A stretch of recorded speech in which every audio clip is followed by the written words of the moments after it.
Dear Dan, I'm writing to you today because I'm in a state of total crisis. My wife has just left me after nearly 10 years together, and my whole world has crumbled. I'm not sure where to turn. I'm about to lose my home, my adopted family, and everything I care about. I know I'm not alone. 1.1 million Americans get divorced every year, which doesn't exactly give me solace. Of course, it's not just the couples who suffer. By the time they reach adulthood, half of all children see their parents split up, like I did. When I got married, it seemed so romantic. We were so young and in love. Were we naive to get married? How was I supposed to deal with the inevitable changes that every relationship undergoes?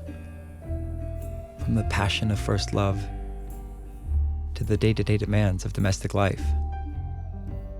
Is it natural to be monogamous? To be with one person for our whole lives? Or are we at best, as you say, monogamish? I'm setting off today in search of some answers. I'm really hoping you can help.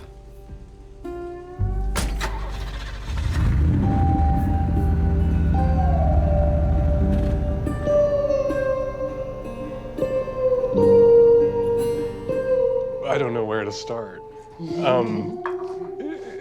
That desire, that impulse, to be so overwhelmed by love that you want to permanently somehow enshrine that momentary feeling by codifying it through marriage is evidence all by itself that you shouldn't get married, that you're not mature enough for marriage. And you have so much working against you, that you're both so young. If you're gonna measure success by, are we gonna be together for the rest of our lives? Are we gonna be able to preserve forever this feeling by getting married? No, you're not.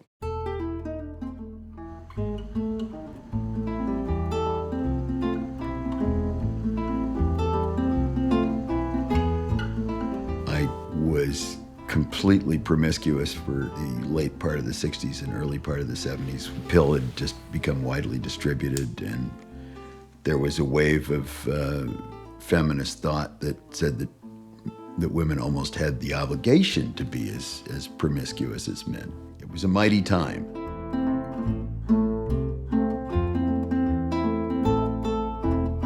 I felt like I had a series of the same sort of relationships that went to the same dreary end. I went back to Wyoming, and I was in this much more 19th century condition where I thought, well, I'm running a large ranch in Wyoming. This is impossible to do with, frontier housewives for a fortnight. What I really need is a wife, and if I'm going to do that, I'm going to try to be married in the conventional sense, and I'm not going to be polygamous as is my tendency. And I managed to convince somebody to come up there into this frontier state and marry me, and then impose monogamy on myself for a good long time. When I got married, it was the most optimistic, hopeful, loving act that I've ever engaged in. I'd always before put the brakes on every relationship, always been hesitant, and I decided that I'm going for it. Do we really understand marriage? Do we understand the social aspects of marriage? Does each of us really want to make the other one happy?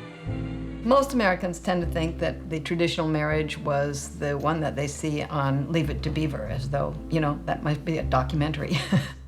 So they think of it as a male breadwinner family, the wife at home, doing the vacuuming, spending all of her time raising the children. They make sure that everything is on the table in just the right place. We have an idea that the American family, a mom, dad, 2 kids, and a picket fence suburban household, that this is the way family has always been and always should be. It's a nuclear family of 2 people who once loved each other and may still, and who have committed themselves to exclusive sexual relations. The world is a scary place, and we need somebody to help us feel safe and secure. That is what a spouse or somebody that we choose to commit to provides for us. My parents never got married. Like, they spent 10 years, very wonderful years together, but it was, a very unconventional relationship. In the 1950s, my maternal grandfather, Billy, married my grandmother, Marge. They had 2 kids, my Aunt Karen and my mom, Deborah. They lived in the nuclear family model for just a few years, until my grandfather ran off to Italy, where he became a spaghetti western star. While there, he started a commune, where free love was practiced and societal structures of all kinds were rejected. When she was 15, my mom dropped out of high school and went to Italy to find her dad. They ended up getting along really well, and she stayed there. When she was just 16, she met my father, an Italian prince named Tao Ruspoli. My dad had been a well-known playboy in the 50s and 60s and was still married to Nancy, his second wife, when he met my mom. Nancy and my dad had a son, my older brother, Francesco. And Nancy and Francesco lived with Nancy's boyfriend upstairs from my mother and father. When my mom was 17, I was conceived, and they went to Thailand, where I was born in 1975. My dad was 50, and my mom was 18. There was even a newspaper headline once that said, "Here is Prince Tao Ruspoli with his wife, his son, and his lover, my mom, pregnant." Then my little brother Bartolomeo was born. Meanwhile, my grandfather Billy had 3 more children with 3 different women, Hanya, Dirta, and Pat, named Casimir, Alexander, and Wendell. When I was 8, my parents separated, and my brother and I went to live in Los Angeles, where we were raised by our now single mom. We did get to spend our summers in Italy, in the family castle outside of Rome, with our dad. When he was 70, Dado married for the 3rd time and had 2 more children, my sister Melusine and my brother Theodore. I tell you the truth, I never went through marriage. I never went through marriage, and one of the reasons is because I had an example in my family with your father, with many, many wives, with many children, and I got extremely confused. Also, if I tell you the truth, I thought it was very much fun to see all this thing going on. And then I saw my father also marrying once, marrying twice, marrying 3 times, and blah, blah, blah. So all this thing confused me very much. Now, when I understood that what my father had told me all, growing up, saying that marriage was sacred, that fidelity was sacred, etc., etc. And suddenly I understood that all this was a lie. It's a complete falsehood. In fact, this is a relatively new invention. Our family situations have always been rather complex. It's never been just about, one man and one woman and they come together for life and so forth and so on. We look at history through the lens of the current day. In our book, we call this process Flintstoneization. Marriage never existed the way that we see it and the way that it developed in the last 100 years. What made you decide to choose, being married? I was forced, since I was very small, into the role of the caretaker and the responsible one. My brother was a little bit wild, and my mom was very young. When I met my wife, she had come to Los Angeles to pursue an acting career. We fell madly in love with each other and had this extremely passionate connection. And she was very young, and I got to provide a sense of security within, a world full of unknowns.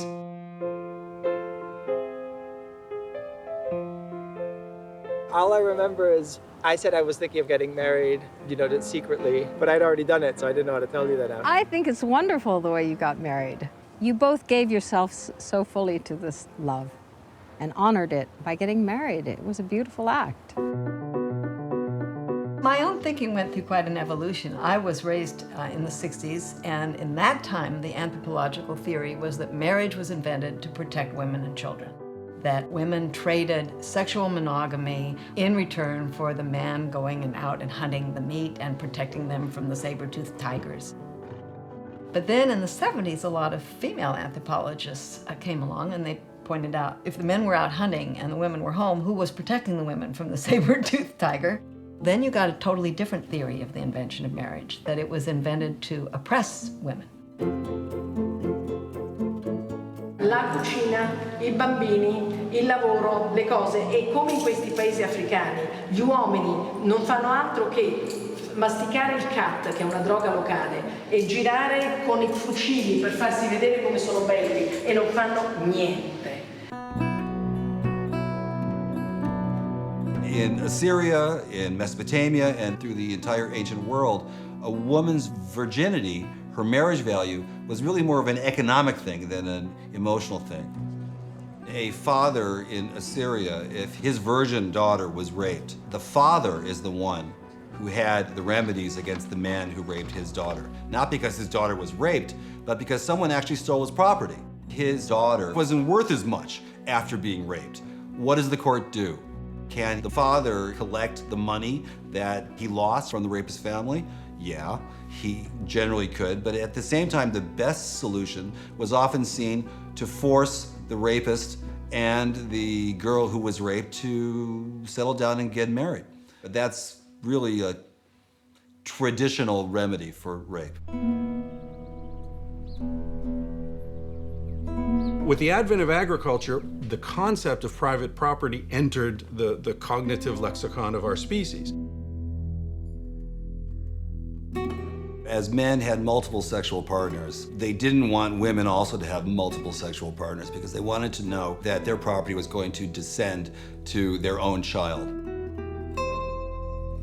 Thou shalt not covet thy neighbor's wife. Read that in context in the Old Testament, and what you find is it says, nor his house, nor his she-ass, nor his ox, nor his servants. In other words, thou shalt not covet thy neighbor's stuff. It has nothing to do with respecting his relationship. It's about respecting his property. Eventually, I came to the conclusion that marriage had nothing to do with the relationship between the husband and the wife and the children. It was a way of getting in-laws. In-laws were the reason for marriage. I marry my son to your daughter, and therefore we have a relationship. I owe you things, you owe me things. When I got married, her parents took me in like a son. It was amazing. I did not expect that level of being brought into a family. I had never really known that.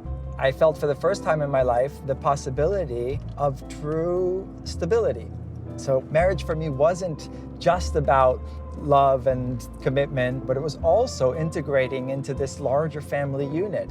And I think it was a feeling that it's not just my desires that count anymore. Let's expand that sense of what and who matters. For a lot of history, marriage was not a romantic institution. The social conservative position on love and marriage was you don't mix those two things because love is unstable and sexual desire is unstable. I love you, Nora. Do you love me? In the 20th century, the idea of romantic marriage, that an individual falls in love and finds their soulmate and then marries that person, came to predominate at least our public discourse about marriage. I think so, but I'll have to think about it.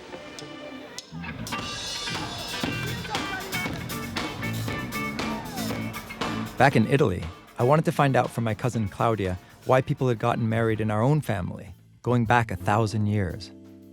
Most of these marriages are to consolidate power. I would say all of them. Until a generation where instead passion come in the story. These marriages of passion are leaving us, basically, selling tickets at the door to have people coming to visit the garden to try to pay the bills of the gardener and whatever.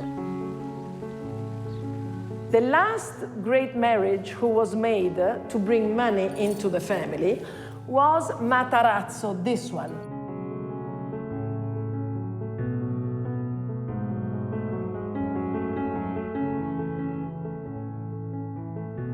He married all his girls, all organized, to aristocracy in Italy. And did you ever ask our grandfather how he felt about this? Well, I tell you what he felt about this. He felt that he didn't basically, I think, that he wasn't madly in love. He was a grand viveur. He loved women. And I think that our grandmother suffered a lot. I know she suffered a lot.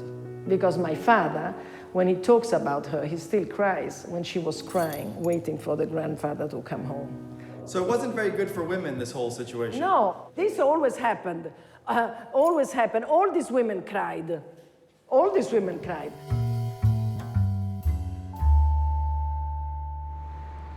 My grandfather Billy had 3 kids that are all my age. All around the same time that his daughter, my mom, was having me, he was having kids in the mid-70s. 2 of them were born almost exactly the same time from women that he met on this, that he was living with on this commune. And my uncle Wendell, who lives in Torrance, has been married 15 years. Certainly the only example in my family of somebody who has decided to go the traditional marriage monogamy route. Good to see you. Good to see you.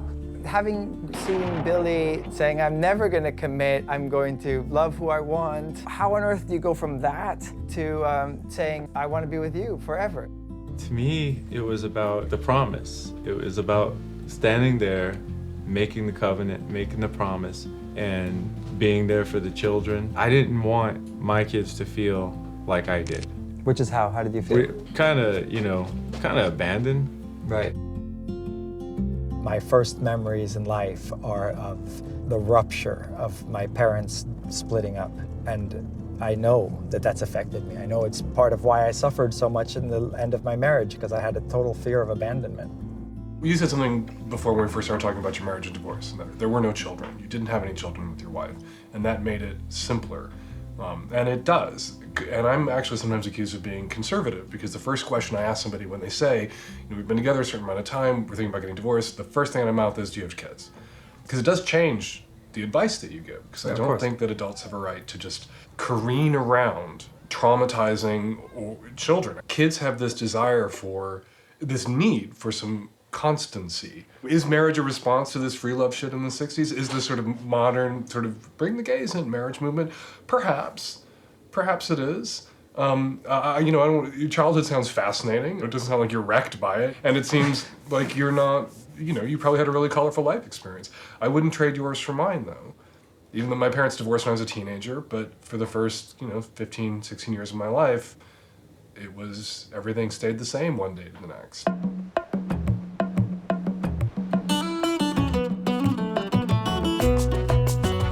As I was separating, one of the first people I turned to for advice was my neighbor, Roberta, a wise and eccentric woman who seemed to have had a lot more experiences with these things than I did. Why did you keep leaving these men, do you think? They were boring. They weren't the right person for me, but it wasn't a good way to leave them. I moved to California because I was married to someone I didn't really like anymore, and he came out here to pursue an acting career. He had pretty eyes, that was it. He was an alcoholic, he died at a young age. And then I was married and had a second child. Then I left him and followed some unemployed writer. So what about marriage? Is it a doomed institution? No. I think people want to be together with a partner and want to have kids and all that. The first time I saw her in that cafeteria in Detroit, she was sitting at a table near the window, light was coming onto her, and and those eyes, like I was just like, wow, like, like wow. 7 years later, I got a letter to my mom's address. Hey, this is Wendell. I live in California now. Give me a call. I called him here in Torrance, and we decided that we were going to do this now. We're going to get married and have kids without having met in person in 7 years.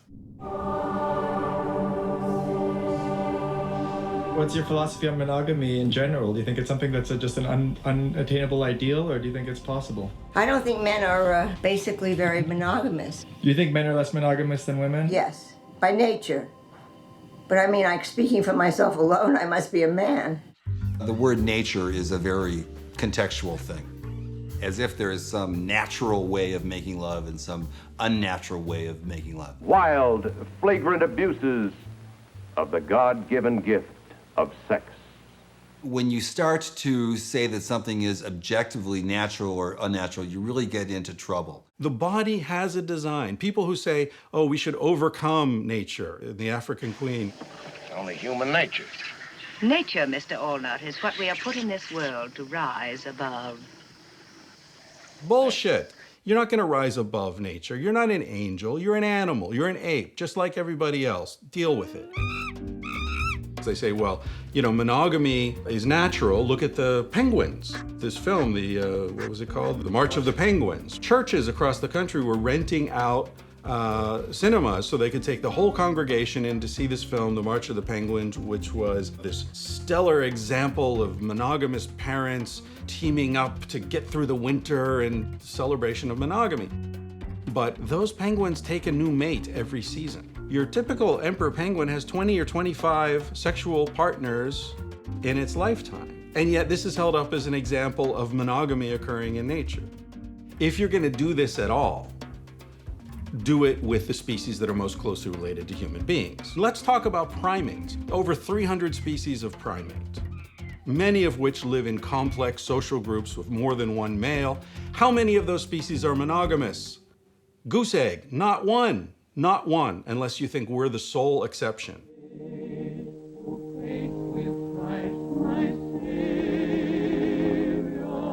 Do you have a Bible? Do you study the Bible at all? No, I don't. You really should.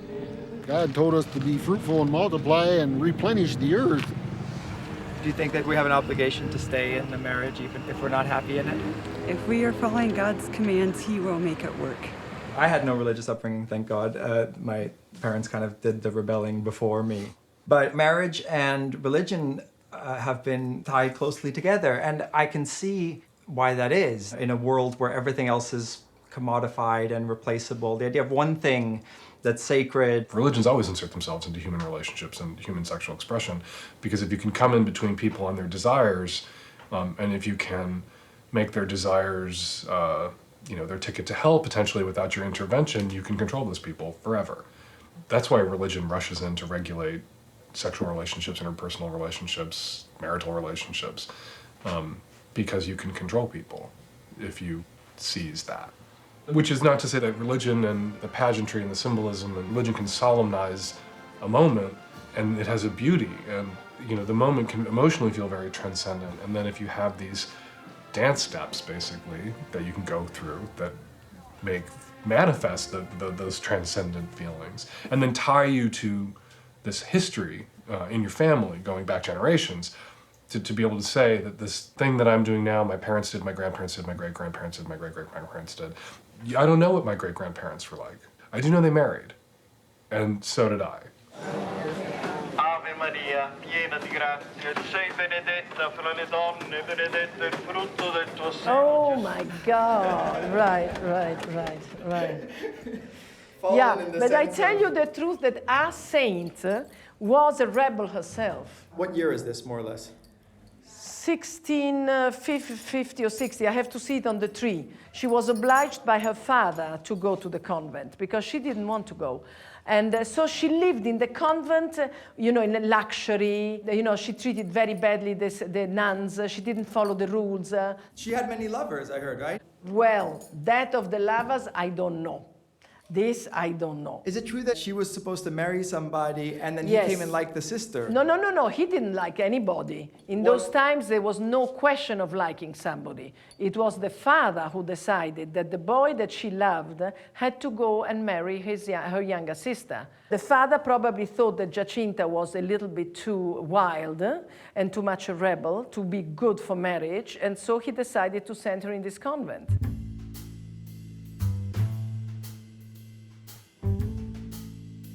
Marriage actually means a lot to me. I'm very old-fashioned. I'm actually 17, and I have a 1-year-old son. I've been with the father for 3 years now. A lot of people, they ask me, how can you be with someone so long? What's important to me is having somebody that's always going to be there for you and that trusts you and loves you. Or when you see like really old couples where one is pushing the other in a wheelchair, it's like there's definitely no sex appeal, but the one person will be loyal to the other to the grave. And I think that supersedes that, oh, I have butterflies in my belly. Because I'll have it sometimes, but not all the time. So if I'm just only going to be nice on butterfly days, oh, that's going to be bad. If you'll humor me, I wrote letters to you that imagining during the different stages of my marriage and divorce that I would have liked to have asked you maybe and see how you would react. Dear Dan, I've been married 5 years now, and everything is so good that I'm wondering if I should be worried. I know that sounds funny, but I wonder if being too comfortable can have a negative effect on a relationship. At a certain point, my beloved wife, who I love to this day very much, had children, and something changed profoundly in her hormonal makeup and cultural makeup as well. And suddenly she was about as interested in sex as she was in canasta, which was a game that she didn't even play. And I'm thinking, well, you know, a little offshore drilling, what difference is it going to make? I intend to be married to my wife forever. I'm faithful in my heart, which I truly was. I felt like I could do the whole thing on a don't ask, don't tell basis and everything would be fine. But, you know, the problem is that she was then continuously trying to trick me into lies of commission, which are different from lies of omission. You can't just upfront lie to the other party and expect your relationship to survive it. Eventually, it just had this terribly erosive effect, and it ended us. I mean, there were a lot of things that ended us besides that, and not the least of which was that there was no sexuality at the core of it. Why does good sex so often fade, even for couples who continue to love each other as much as ever? Why does good intimacy not guarantee good sex? Can we want what we already have? Why is the forbidden so erotic? Now they're radiant with excitement and the thrill of taking matters into their own hands. When this excitement of the moment settles down, what will remain? Being in love is like being high. I mean, you're wild and you feel it. And I think that has to transform into love. Because that state is like, you know, snorting coke. It's not a state that you can live in all the time. I don't think I'm alone in the world in having a relationship going from being very sexual to not as sexual, because it's evolved into other things. It's become more of a companionship, and it's become more of a sense of complicity and settledness. I'm curious in the tension between passion and aliveness and freedom on one side and security and stability on the other. We're fed this story that we're supposed to be able to find a lifelong monogamous pairing that continues to be sexually juicy at the same time that you're each other's co-parent for children, you're running a household together, you're sharing all of your finances, you're dealing with logistics and picking up the dry cleaning together. In one relationship, we want security, stability, dependability, all the anchoring, grounding experiences of life, and at the same time, we also want our love life to bring with it mystery and awe and the unpredictable and novelty and surprise and the unexpected and that which fuels desire. Every new relationship that's sexual is kind of an adventure, and then the adventure goes away. Then it's just kind of where you live, and it's not an adventure anymore, it's not a surprise anymore. And how can you continue to surprise each other without feeling like you're having to pull rabbits out of a hat all the time? People go into relationships and go into marriage with some really misguided notions about what it should and what it should not be. There's a depth of connection that you have in monogamy that you just don't have otherwise. You're happier, there's a sense of safety. But that very sense of safety that you're talking about is the antithesis of sexuality.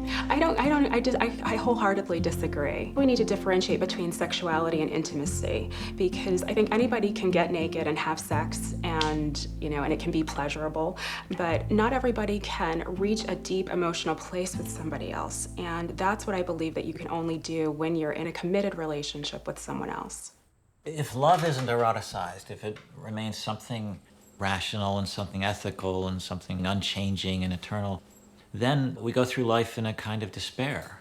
And a lot of people think of love this way, but it makes human existence, this mortal existence, a kind of waste of time. From the other side, if eros isn't spiritualized, power-hungry, domineering, then life becomes just this transient animal sort of existence where we're driven from one satisfaction of appetite to another. We can stay married and not be sexually to each other who we were at the start. We have to recognize, though, that adult human beings want to feel that kind of sexual passion and that kind of desire. We are basically asking one person today to give us two sets of fundamental human needs that spring from different sources, take us in different directions as if they are one. How you reconcile the domestic and the erotic, or your need for security with your need for passion with the same person, isn't a problem that you solve, it's a paradox that you manage.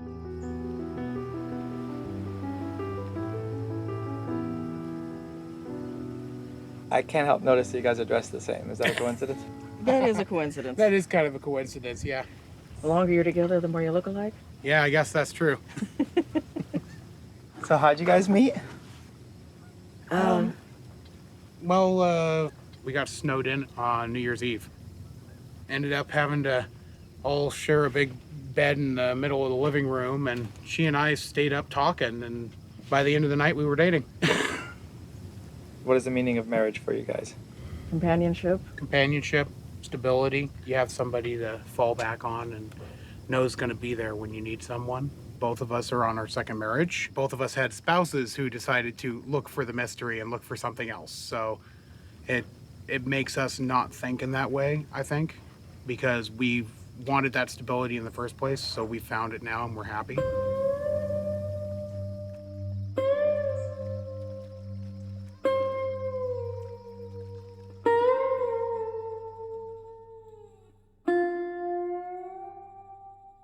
Tell me about this marriage here. What does this represent? Allora, here? this marriage here is very interesting because this was Ortensia Farnese, who was the niece of the Pope, Paul III Farnese, and he gave Vignanello to his niece, Ortensia, who married this man here, who was Sforza Ercole Marescotti from Bologna, this one here. That's where our family comes into Vignanello, beginning of 1500. She was the niece of the Pope, so she was very powerful, very powerful. So she kills her husband, who, in this room, and she raises his coat of arms. Do we know why she was so angry with him to kill him? 1 minute, 1 minute. She had other 2 husbands after him, and both she had them killed in the village. She didn't like this man. There was no lawyers then, luckily. You poisoned the people at those times, right? If you didn't want to get rid of them. You didn't have those stupid lawyers who suck your blood from here and nothing happens ever. I hate the lawyers. At least, ciao, a light little drink or a bang on your head or whatever, and ciao, much easier.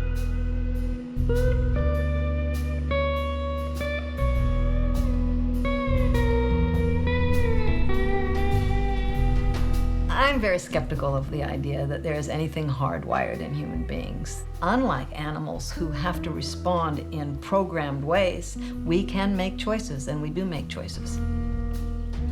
The Mosa people of mountains of southwestern China, they separate the realm of desire and domesticity. You separate family life, which is a daytime activity, from sexuality, romance, and love, which is primarily a nighttime activity. Men and women alike can invite or refuse sexual relationships with as many people as they do or don't want. Children are raised by their mothers, their grandmothers, their mothers, sisters, and brothers, and so biological paternity is irrelevant. Among the Inuit, man and wife, by mutual consent, may allow the wife to have an affair or to sleep with a guest who's coming overnight, or even to travel with a different man. Sexual infidelity, under certain circumstances, is perfectly okay within marriage. Among the Bari of Venezuela, a woman is actually encouraged to take lovers during her pregnancy. Every man who sleeps with a woman while she is pregnant is considered to give something of his substance to the child. Like mothers everywhere, she wants to have the smartest, funniest, strongest kid she can. She'll have sex with the funny guy and the strong guy and the guy who's a good hunter and the most intelligent guy to get the essence of all these different men into her baby. And then when the child's born, these different men will come forward and say, yes, I'm a father, or yes, I'm a father. So fatherhood's a team enterprise. But the tremendous variability of everything from social structures to personal relationships throughout history suggests to me that it's just a just-so story to pretend that any way we behave is encoded in our genes. I think everyone's different. I think for me, monogamy is important, though. I'm pretty traditional, I guess. I think it's essential to a relationship. I think monogamy is important, and commitment lets you focus on what you can build together in this relationship out of trust. And I think to make a relationship work, it has to be the most important thing in your life. And he was. But then what happens is you end up cutting off parts of my sense of adventure and curiosity about life. It's like at a certain point, I had to come back to my true nature. And that was not to be married in a relationship with what felt claustrophobic, what felt like it was limiting rather than expansive. After how many years did you start to feel this way? About 7 years. So she came, I was able to provide this incredible world and the sense of stability and the sense of excitement and bring her into my world. And then as she became more and more successful, I became emasculated. And I think that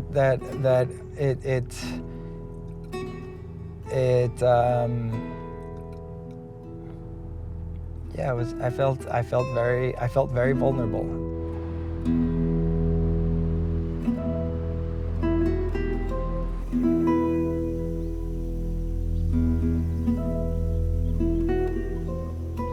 How I feel about love is I'm trying to learn at 73 to believe and feel and internalize that somebody loves me their way, not my idea of what they should be doing or my idea of what I want back. For philosophers like Kierkegaard, love was a place where you could bring your desires into communion with your reason and have a genuine synthesis, a genuine harmony. And then I fell in love, like they do in movies, like in Shakespeare or opera. I mean, you know, and I think it's an unusual condition, and it generally ends with everybody dead on the stage. But I had one of those experiences. I looked across a crowded room, and I knew for the first time in my life, I hadn't even seen her face yet. And, you know, she turned and looked at me and had the same deal, and we were living together a week later in spite of the fact that she was freshly married to somebody far better qualified than me. And during the time that we were together, I could see the beauty of women, appreciate it even better than usual because it was detached from any desire to own. It was like knowing that the mountains are beautiful at sunset without having the slightest desire to own the mountains. I didn't even think that this was something that existed in men. And then I put her on a plane in Los Angeles one night, 2 days before her 30th birthday, and when she got off that plane in New York, she was dead. I had never put all my eggs in one emotional basket like that before, and I was completely devastated. I then experienced voluntary monogamy and involuntary monogamy, and I decided that I was not going to try to be monogamous again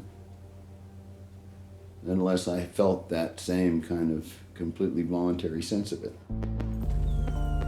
The idea of losing all of this love, all of this family, my whole identity had gotten wrapped up in this, for better or worse. And the idea of losing that was really scary. And then when it happened, it was even worse than I expected. And I remember my mother, you know, being in a very interesting position to help me through this, because on the one hand, she saw me suffering and wanted to take care of her son that's like in this terrible position. But at the same time, I think she related very much to my wife. She helped me to understand that it wasn't about me. If you really love someone, it's about wanting them to be a full human being, wanting them to grow, wanting them to be fulfilled. Whether it's with me or not. And in your breakup, I saw that pivotal moment where you were in so much pain. Everything that validated you, everything that you had created together, the years that you spent together. But at that moment, to really question what is love? If I love this person, how do I deal with my own pain? How do I let go with love? And you were able to do that.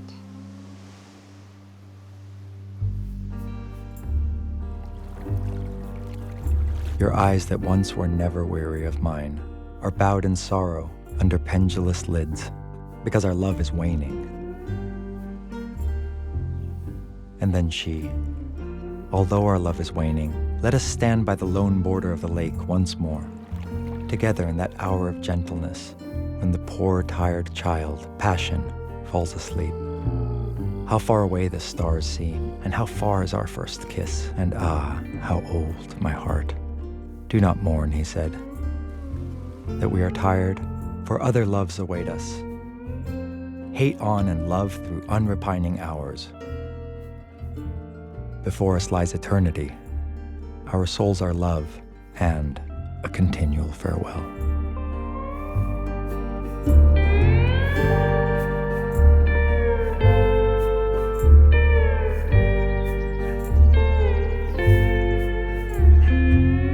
First of all, you've known me since I was a kid. You've known my mom since high school. I can understand the impulse that says, I've really gotten to know this person. I know everything they're gonna say before they say it. I'm bored. So then you say, okay, well, we've had a great run and let's part ways. And there's this great Nietzsche line, I like a life of brief habits because I get totally immersed in something and then we part ways as friends, having learned something from each other, and then we continue to grow. Do you think there's something more enriching with this like soulmate for life than somebody who has a relationship every 10 years and then has the next thing because they've really outgrown it and they just have exhausted all the possibilities of that relationship? Yeah, if people can stay together, then the relationship can change, the dynamics change. But if you can expand and include, then it's as you get older and get more life behind you, you have a larger family, a larger tribe, a larger connectivity to society. You have more people who you care about and theoretically care about you. That's, I think, a much better model than, okay, I've done this for 10 years, I've had this experience, I've taken what I need, I'm a bigger, better person, I'm now gonna go over here and have more of my experience and become more of me. And no, most people, if you walk around the streets and look at their faces, they're fucking miserable. Miserable. Because they're living in a shallow pool of nothingness. Where are we now? Because last time we talked, we were in the castle. What is this place? This used to be Palazzo Ruspoli. This used to be all in the hands of your father and my father. This was a name, it was an identity, it was in a family since 1700. We gave up everything. For what? For sex. How was this given up for sex? Because Dado basically ran after women, not thinking about the future. Dado had 5 children from different women. My father had, all these wives, but where is the wife with the money? I think Sigmund Freud really had it right in his book, Civilization and Its Discontents, when he was talking about the sexual urge being so powerful and the needs of society being completely contrary to the urges that people feel. The first legal collections out of Mesopotamia were consumed with questions of marriage, monogamy, adultery, sexual issues, bestiality, things like that, and was seen primarily as necessary to visit the worst kinds of punishments on those who broke sexual rules, and specifically those were adulterous women. The first death penalty statute I could find on earth was the impalement of a wife for committing adultery. But you know why your father and my father never wanted women with money? There's a reason. Why? Because they always said, both of them, that women with money try to control them. And they do not want to be controlled. They always told me, my father and your father, this is a very Latin, macho way of thinking, of the insecurity of men. The laws surrounding sex generally reflect man's terror at women. Man's terror at women's reproductive power, man's sense of helplessness in front of women, and our desire to do anything that we can do to tell ourselves that we have control over forces that we really, in life, feel like we have no control over whatsoever. Do you think you can help us get married? Why, I'm in favor of marriage. The United States government has made a decision, a long-standing public policy objective, to encourage its citizens to get married. Part of this comes from lack of separation of church and state and Judeo-Christian morality, that this is the best way to organize families. People call this the marital industrial complex. I will be your Casanova. With that you must agree. I know you're a Casanova, but you'll have to marry me. I think if you're ready to get married, although I wasn't ready to get married, but we did, so I don't know. Why'd you get married? Prom night, I was 19, she was 17, I took her to her prom. 9 months later. 9 months later. We got married under the gun, so to speak. It's been hard. Montana shotgun wedding.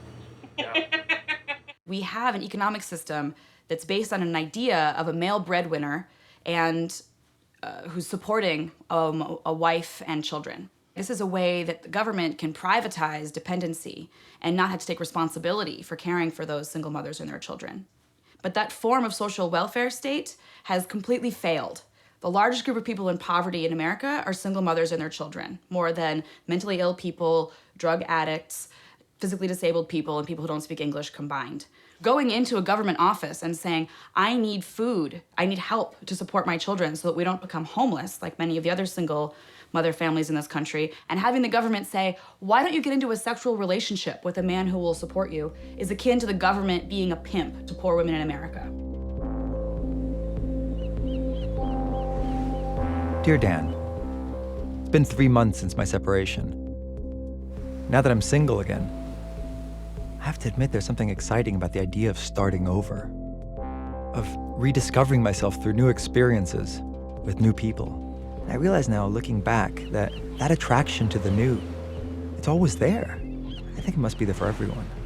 What did you do when you felt that pull to something new? I always cheated. I just did what I wanted. And I think I did it when I was pissed off at somebody. I just go find somebody. Or when I wanted out and I didn't have the nerve to do it. Women have to make a story up about it. That they're in love, or they're very interesting, or this person is spiritual. You know what? You just wanted to get out and get laid and have attention. It's more about the attention and the excitement. Because, I mean, sex is sex. You know, it's like, how different it's going to be. But it's all the building up to it and the flirting and the somebody pursuing you. When you're married, that doesn't happen. But of course, the culture tells us sex isn't that important, right? And they accuse you of being overly concerned with sex. But that's the one thing that we kind of base our monogamous relationships on, right? The culture says sex is so unimportant that you shouldn't prioritize it in a marriage. But sex is so hugely important that you can't have it with anybody else. These forces are in conflict culturally. We tell people, you're a bad person if you think too much about sex. You're a bad person if you look at your partner and reject them because the sex isn't there. And then we look at them and say, you're a bad person for fucking somebody else. I have that whole cliche list that girls make from romantic comedies where you're like, make your list and then he'll come and you'll find the dude. I would love to meet somebody that I don't want to cheat on. You know what I mean? And I don't even think it's hard. I didn't cheat in my 5-year relationship. Well, cheating, I feel like, comes, I'm already lying. Okay, I feel like for me, every time I've cheated, and I've cheated in a lot of relationships, but not with, well, one time with sex, most of the time with makeouts, all the time emotionally. I always break up with the person I'm with the minute I cheat. I need that to like as a hook to get me out. I call it the shadow of the third. The shadow of the third is really, the third exists all the time, either in your head, either in fantasy between you and me, either in our memories of our past and acknowledgement that we've known other people, either in reality because we've allowed each other to be with those thirds. But the third exists all the time. There's a guy at the gym, I call him my Latino guilty pleasure. I look at him, but I come home to my husband, you know? And Wendell laughs about it. Like, he jokes, when he's there, he's like, look, there's your dude. Yeah. It's funny. And you really don't have to have sex with just anybody who's good looking. And what about porn? Some people don't care, and some people are like, oh, like so many guys watch porn, and they just kind of make it like a mainstream thing. like, am I not enough for you? Like, do you know what I mean? Like, I'd be like offended because I'd be like you have to like go to like porn and like look at images of other women. It's like, also I find it creepy. Like, I don't know, some people think it's like normal, but I just think it's creepy to like watch someone else have sex.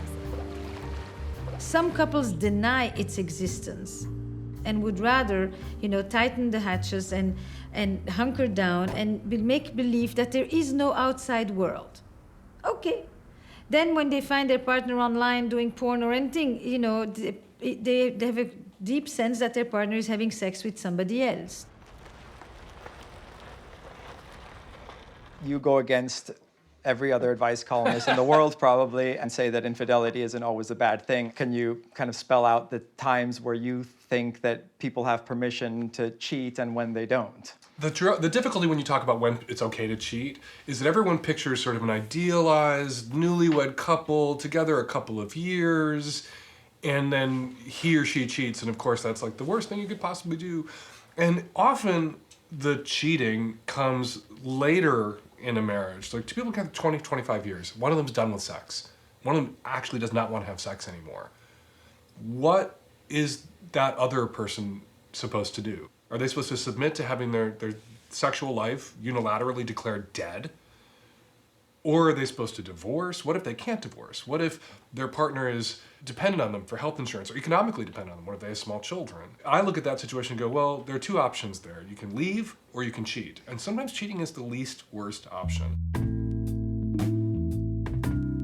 What happens in long-term relationship is that people will often create an illusion of familiarity. They really think they know the person that's next to them. In my experience, they often think they do until they find out the other one has cheated on them, and then they realize that maybe the person that lives so close to you, they may be familial, but they're not necessarily known to you.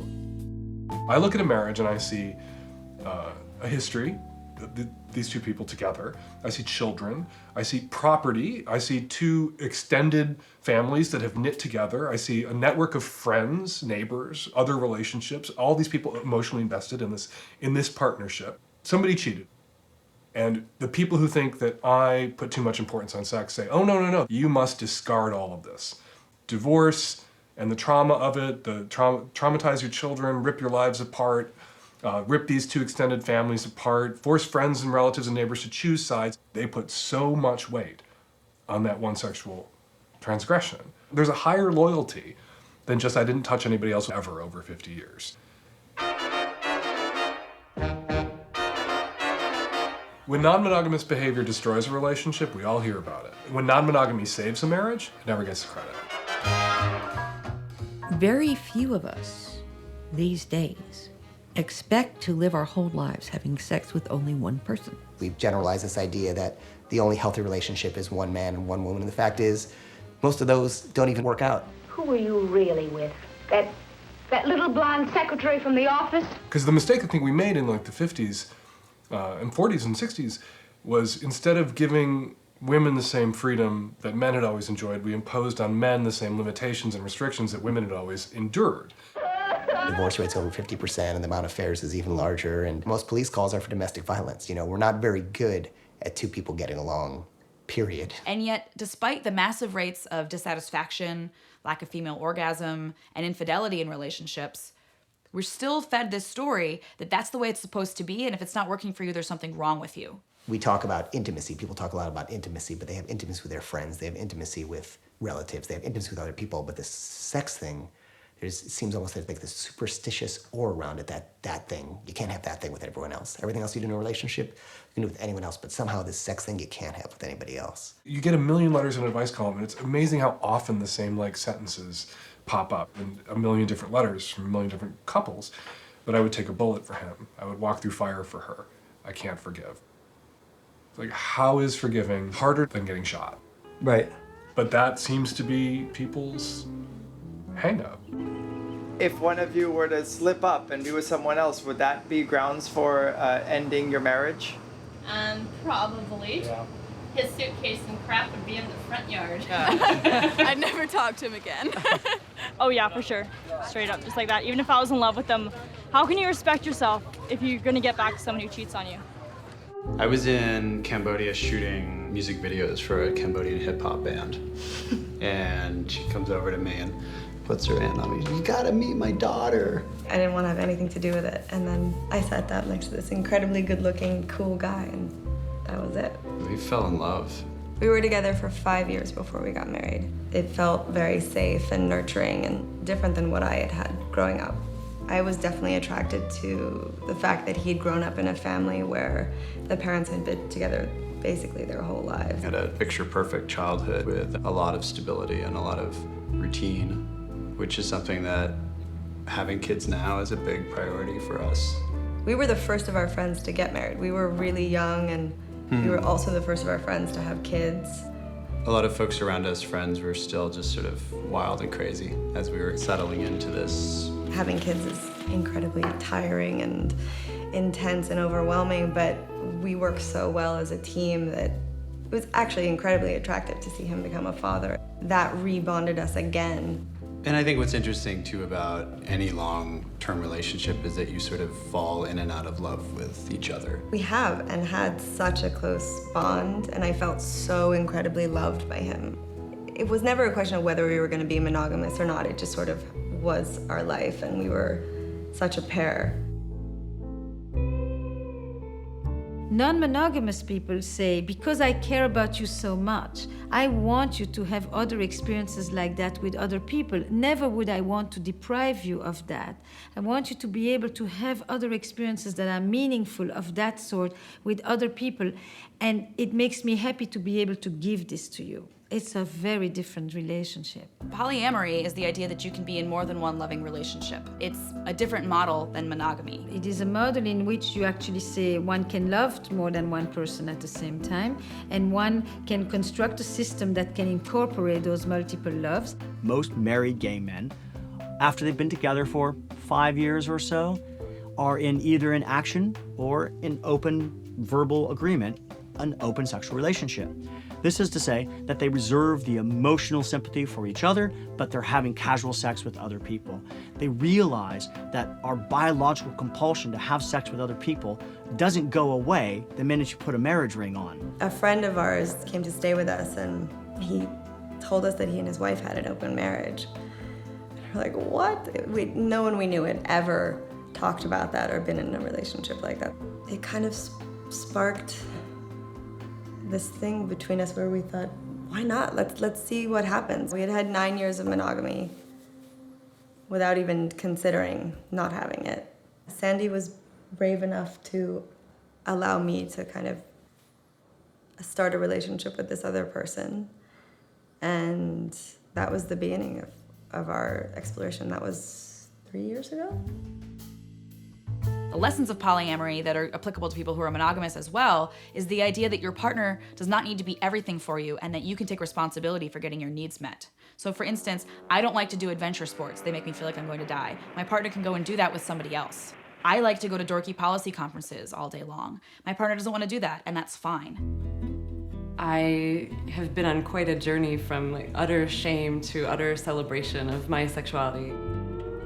I'm the daughter of a fundamentalist conservative Christian minister, and I was hardcore Jesus girl until I was about 22. Vonnegut said, every argument in a marriage boils down to, you're not enough people for me. We thought we invented polyamory, absolutely. I'm thrilled to have since read all the literature and met many wonderful people, but at the time, it felt really scary because of how much we cared about each other. Been with Terry for almost 20 years, and we've been together through thick and thin, and we've raised a kid together. But because we're publicly not monogamous, I get letters every fucking day from people saying, you don't really love each other, you're not really committed. They will say, every relationship I've ever been in has been monogamous. And I will write them back and say, how many relationships are you talking about? And they will say, oh, you know, I'm 35 and I've had 5 committed monogamous relationships that you've ended. For newness, for novelty, for new love, you've had to discard these people one at a time. I have never discarded Terry, he's never discarded me. and we are less committed than you with the 5 X's. Yeah, so you're pro-commitment. That's I am what's pro-commitment. and all of the other benefits that come from And- what and otherwise sexual people ex- think is only possible in a and monogamous relationship. Sexual exclusivity is the enemy of commitment. Polyamory is already socially acceptable. We don't call it polyamory, we call it divorce. So John marries Susan, and they have 2 kids together, and then they divorce, and John still has a relationship with Susan and the kids because, John has to be in the kid's life, and John goes off and marries Samantha. My brother, for example, has been divorced 4 times, right? Does that mean that he's failed to love all his previous wives? No. So we already accept the fact that it's quite possible to love more than one human being at a time. Anybody who tells you otherwise probably shouldn't have more than just one child. With kids, you open your heart in a way where you understand that you can love multiple people fully and at the same time.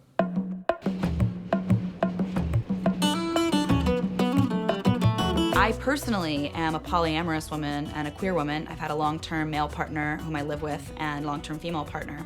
I've never been unfaithful and I don't want to be.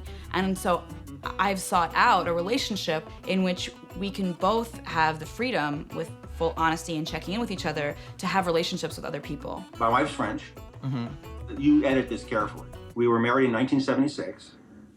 We have a lot of similar interests and more importantly, points of view on the world.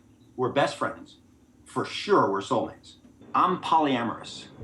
I knew that conventional marriage didn't feel right for me, and so I've decided that I want to be out in order to give other people an image of possibility. For me, polyamory, or being polyamorous, means that I can be in love with more than one person at the same time. I found it incredibly attractive that he was so brave and willing to let me do that. All our friends were like, you guys are nuts. This is gonna ruin your relationship. You're gonna completely, drift away from each other. And we found the opposite to be true. We found that because we kind of went into it with pretty radical honesty, we had so much more faith in each other and it rebonded us and made us more attracted to each other. It's hot. It was me and my first girlfriend. One of the things we started talking about, you're attracted to this person, why shouldn't we make out with them? I mean, what will that do? You and I are secure, we know we're not gonna leave each other. It was amazing to have that experience of a new person, but also have the comfort of I have this long-term relationship.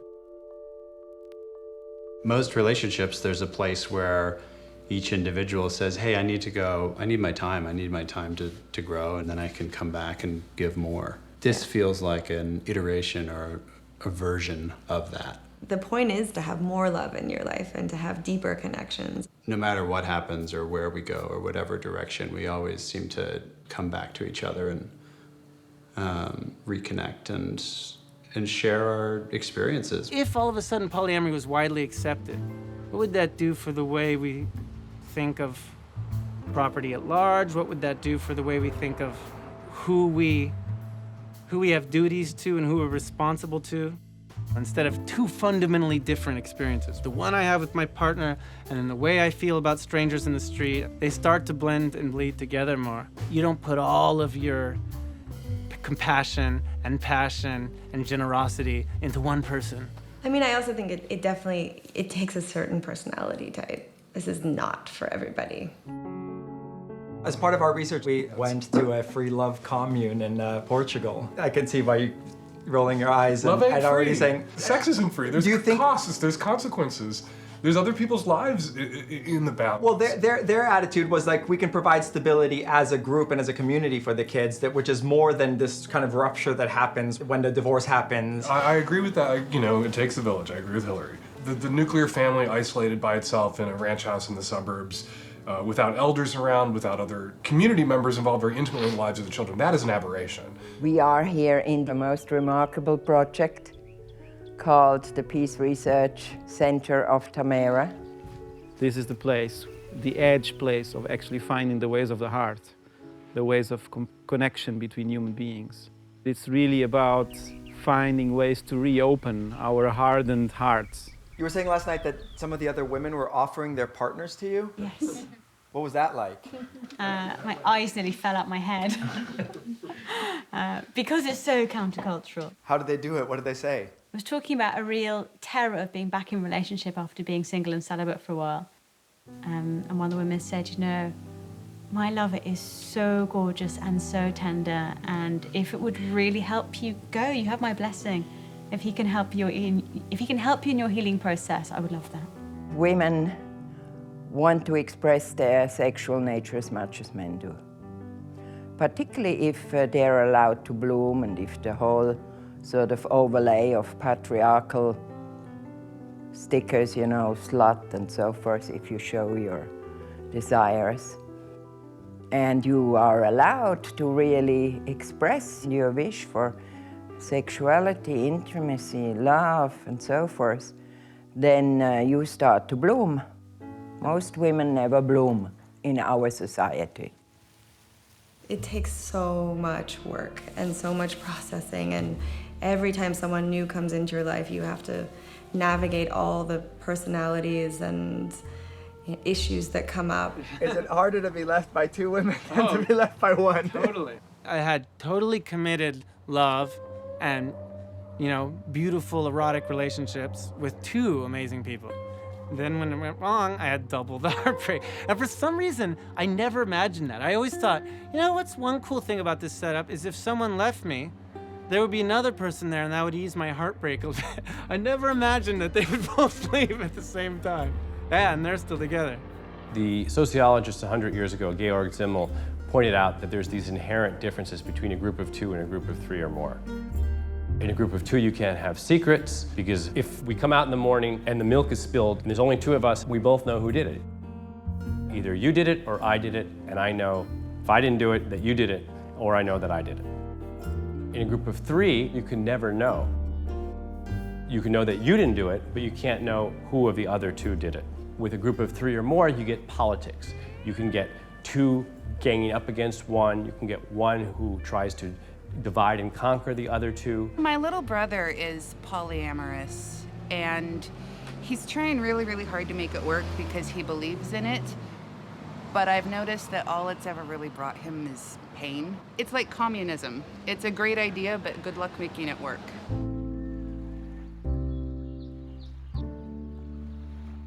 I think this is a real, major, and probably unresolvable conflict in people's minds. I believe that human beings have the capacity for monogamy or polygamy. I think that we have impulses in both directions, and that we'll do a lot better if we recognize that we have both impulses and that we're going to be conflicted about it, and that we need to talk about it honestly, and that not everybody's going to resolve the problem in the same way. I don't think there's one right answer to this. Some couples are going to find that monogamy is so important to them as a value that they're going to have to work hard on ways to wall off their sexual relationship from the sexual temptations around them. Monogamy and marriage have been thought of in lots of different ways, and it hasn't always involved love, and it hasn't always involved the set of obligations and relationships that it does right now. But we also have to remember that it's an ideal. And ideals are often very hard to achieve. We can do better than this. But here I am, you know, I'm 64 years old, having spent a long life trying to figure out better ways to do it, and I'm still, you know, I can't say I know a great deal more than I did when I was 18.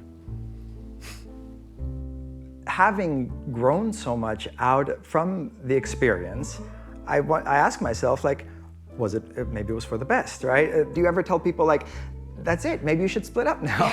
I won't tell people, no, you know what, you just need to throw in the towel. I'm still a firm believer in monogamy. The notion of monogamy is no longer this archaic idea where it has to mean kind of sexual deprivation and monotony. I think it can be a very vibrant kind of institution or construct that provides some stability for people to grow. We have reached, I think, a world historic paradox that we expect more of the marriage relationship than ever before in history, but we no longer think that marriage is such a vital institution that everybody has to enter it. So when a marriage works today, I think that it's arguably more fulfilling, sexually, emotionally, more fair, definitely more fair, more passionate than ever before in history. But there are also more alternatives to marriage, and when a marriage doesn't live up to those ideals, it seems less bearable to people. If people think getting married is the only way they can fall in love and have relationships, that's a sad prospect, because then what they get told when the relationship comes to an end is that they made a terrible mistake and they must have been terribly stupid, right? How could they have been so dumb? This wasn't the real one.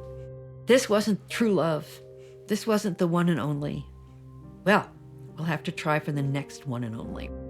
We wish that everybody had the ideal marriage, and we hope that it could be an absolutely pervasive phenomenon, but it might be beyond the capacity of many people to achieve that. That doesn't undermine it as an ideal.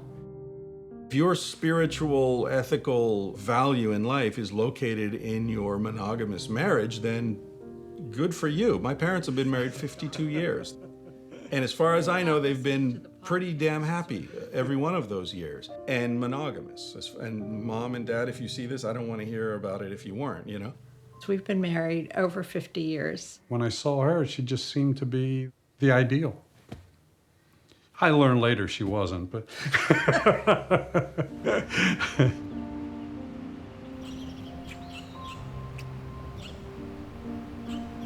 I am his like no one else is.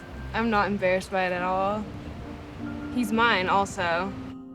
We've grown so much together over so many years. I just cannot imagine being with anyone else.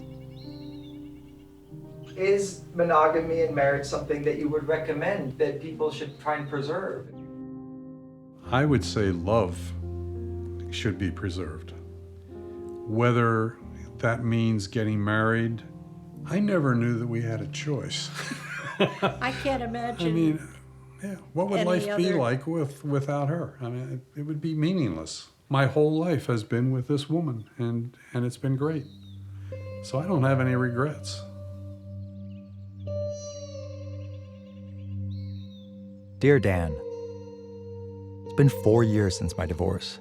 I've learned so much during the making of this film, thanks in part to you and all the other people I talked to. Of course, there aren't any easy answers to these questions I've been asking, are there? On the contrary, it seems that the deeper I dig, the more complicated it all gets. One thing is certain, though. Love is universal, but it's a delicate process.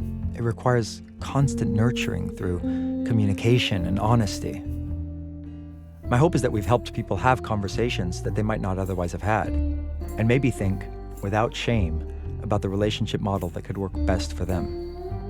The other conclusion I've come to is that change is constant, in ourselves, in our relationships, and in the culture at large.